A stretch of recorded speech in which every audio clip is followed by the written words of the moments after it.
केदारनाथ अग्रवाल। केदारनाथ अग्रवाल का जन्म उत्तर प्रदेश के बांदा जिले के कमासिन गांव में सन 1911 में हुआ। उनकी शिक्षा इलाहाबाद और आगरा विश्वविद्यालय से हुई। केदारनाथ अग्रवाल पेशे से वकील रहे हैं। उनका तत्कालीन साहित्यिक आंदोलन से गहरा जुड़ाव रहा है। सन 2000 में उनका देहांत हो गया। नींद के बादल, युग की गंगा, फूल नहीं रंग बोलते हैं, आग का आईना, पंख और पतवार, हे मेरी तुम,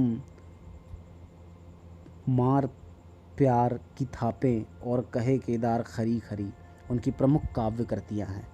उन्हें सोवियत लैंड नेहरू पुरस्कार और साहित्य अकादमी पुरस्कार से सम्मानित किया गया। केदारनाथ अग्रवाल प्रगतिवादी धारा के प्रमुख कवि माने जाते हैं। जनसामान्य का संघर्ष और प्रकृति सौंदर्य उनकी कविताओं का मुख्य प्रतिपाद्य है। उनके यहाँ प्रकृति का यथार्थवादी रूप व्यक्त हुआ है, जिसमें शब्दों का सौंदर्य है, ध्वनियों की धारा है और है स्थापत्य की कला। संगीतात्मकता उनके काव्य की एक अन्यतम विशेषता है।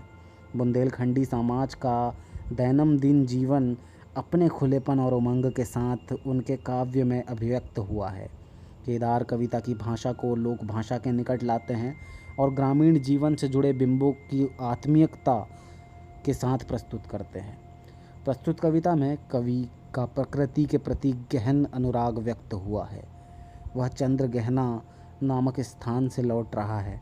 लौटते हुए उसके किसान मन को खेत खलिहान एवं उनका प्राकृतिक परिवेश सहज आकर्षित कर लेता है।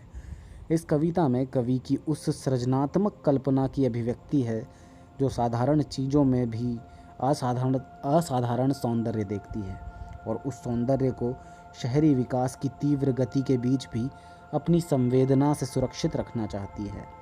यह प्रकृति और संस्कृति की एकता व्यक्त हुई है।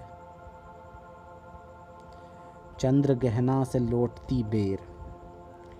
देख आया चंद्र गहना, देखता हूँ दृश्य अब मैं, मेढ़ पर इस खेत की बैठा अकेला। एक बीते के बराबर यह हरा ठिगना चना, बांधे मुरेठा शीश पर, छोटे गुलाबी फूल पर सजकर खड़ा है। पास ही मिलकर उगी है, बीच में अलसी हठीली, देह की पतली कमर की है लचीली। नील फूल फूल को सिर पर चढ़ाकर कह रही है, जो छुए यह दूं हृदय का दान उसको। और सरसों की न पूछो, हो गई सबसे सयानी, हाथ पीले कर लिए हैं ब्याह मंडप में पधारी। फाग गाता मास फागुन आ गया है आज जैसे, देखता हूँ मैं स्वयंवर हो रहा है। प्रकृति का अनुराग आंचल हिल रहा है।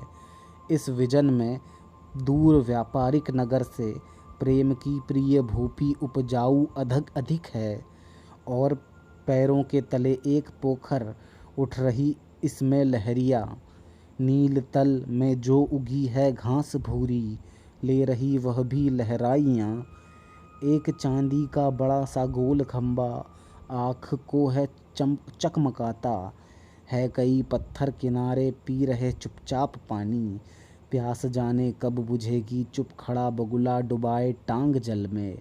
देखते ही मीन चंचल ध्यान निद्रा त्यागता है, चट दबाकर चोंच में नीचे गले के डालता है।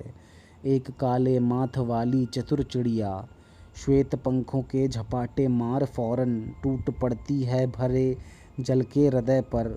एक उजली चटुल मछली चोंच पीली में दबाकर दूर उड़ती है गगन में। ओ यहीं से भूमि ऊंची है जहाँ से रेल की पटरी गई है।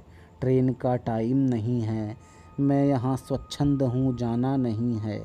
चित्रकूट की अनगढ़ चौड़ी कम ऊंची ऊंची पहाड़ियाँ दूर दिशाओं तक फैली है। बांझ भूमि पर इधर उधर रीवां के पेड़ कांटेदार कुरूप खड़े हैं। सुन पड़ता है मीठा मीठा रस टपकता, सुग्गे का स्वर टें टें टें टें टें।